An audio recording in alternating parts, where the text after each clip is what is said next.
Hey, what's up guys? Today we're in Walker, Louisiana. So we're doing a little small town living today. So if you'd like to find out what it's like living in Walker, stick around because that's what we're talking about and we're getting after it right now.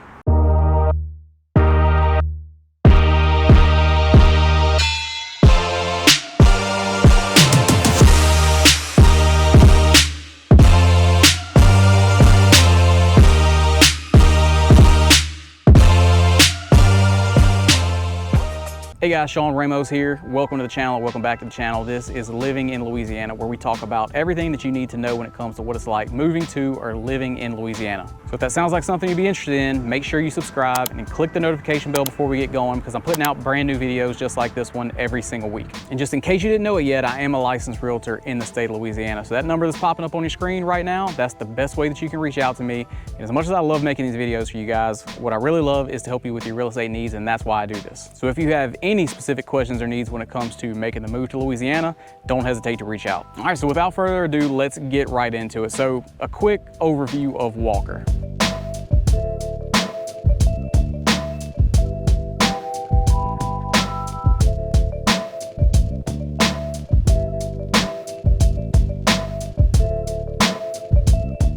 All right, we're located in Livingston Parish. We're on the west side of Livingston Parish, but we're just east of Baton Rouge. So if you were to go from the Walker exit, which is exit 15 on I-12, to Baton Rouge, the first exit you come to, that's exit 7. So you're looking at about an 8-mile difference on the interstate, just to kind of show you how close we are to Baton Rouge. And again, Walker is a pretty small town. Population is about 6,300. And the way I feel about Walker is that it's got a lot of what you need, but probably not everything that you want. But you've got your grocery stores, you've got medical facilities, you've got some shops, and you got some restaurants. Being that I'm your real estate guy, my favorite topic to talk about is housing. So let's go over that first.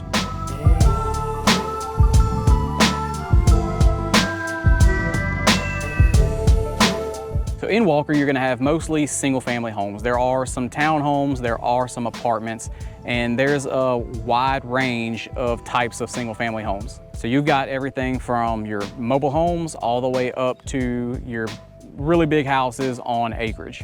And there's some really nice developments in Walker that I like. Some of my favorites are Caden Creek. Now there you're gonna find new construction. They're actually still selling new homes in the subdivision now. The lots are typically about an acre, so you've got some room between your house and the neighbor's house.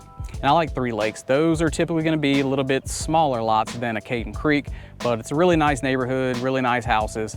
One thing to keep in mind is that living in Three Lakes, that you probably will be required to carry flood insurance. Another one I like is the Lakes at Fenwood. So it's a fairly nice subdivision, but one thing that makes it so popular with the people that I talk to is that there's actually no HOA for the subdivision. And then probably your most upscale neighborhood in Walker is going to be Equestrian Estates. And Equestrian Estates, you can find some average size houses to large houses, but you're going to be on 2.5, 3, 4 acre lots. And just to give you an idea of what the market's like right now as I'm filming this video, there are 48 active listings for detached single family homes in Walker. And the most expensive one out there is in Three Lakes, and it's about $650,000. And when you go back the past 24 months, the most expensive thing that I found was about $825,000, and it's actually pending right now, so I don't know what it's actually going to close for, but that one's in Equestrian Estates. It's a little over 4,000 square feet, and it's on a little over 2.5 acres. Now, if you're curious to know what that $825,000 listing sold for, shoot me an email, and once it closes, I'll be happy to let you know.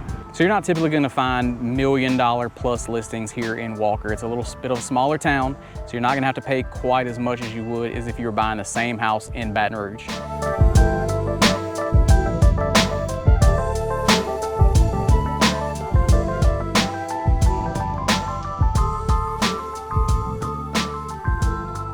Now, one thing to consider in Walker is you have to be careful of where you're by your house if you want a specific school zone. I actually used to live in a subdivision called South Haven on Walker South Road.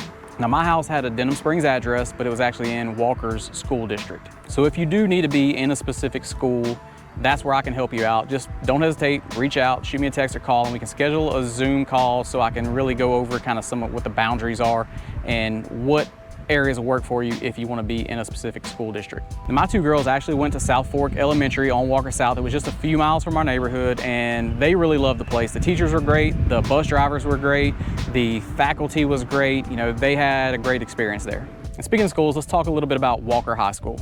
So in the recent past, there have been some additions. Now, the original high school is still there, but they built a lot more onto it. So now you're gonna see some new classrooms, there's a new gym, there's new labs, library, and there's a brand new turf football field.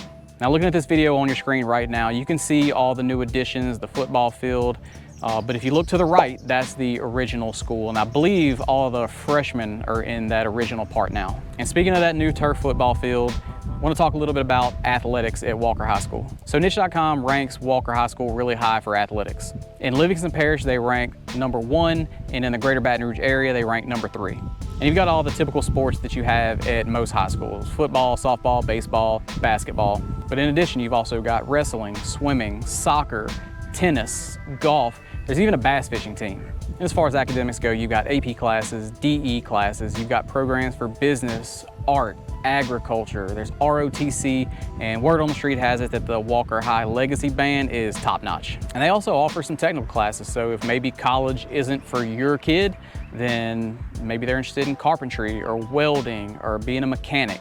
But there are multiple pathways that your student can take. Now let's talk about the restaurants. So you've got all the typical chain stuff that you're gonna see everywhere: the fast food, pizza, Chinese, Mexican. Now, some of my favorite places to eat in Walker, I like Rotolo's, Hebert's Cajun Meats, I like Bubba's Grill. And Bubba's Grill is a little bit out of the way, but their burgers are awesome. It's worth the trip. Po' boys are good. And I haven't had them myself, but everybody swears that their boiled crawfish is awesome. And I know there are a lot of Starbucks fans out there. So in the small town of Walker, you're not gonna find a Starbucks, but there are a few good little coffee shops that you can go to. They actually just opened up a 7 Brew Coffee, and it's a drive-through.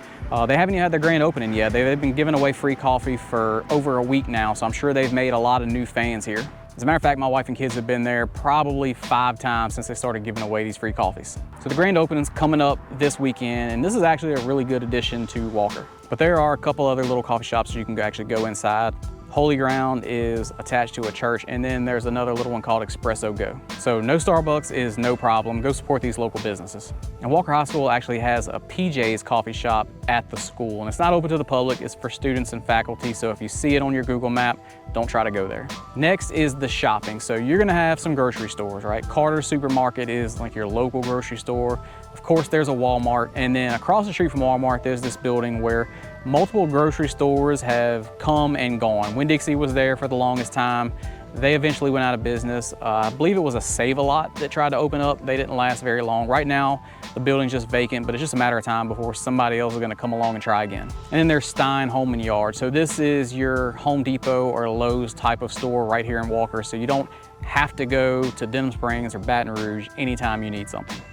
And if you're a gym rat, you're gonna need a place to go. So Walker actually has a few options as far as gyms go. There's a couple of the chain gyms. There's a Snap Fitness and an Anytime Fitness. But go check out Slingin' Iron CrossFit.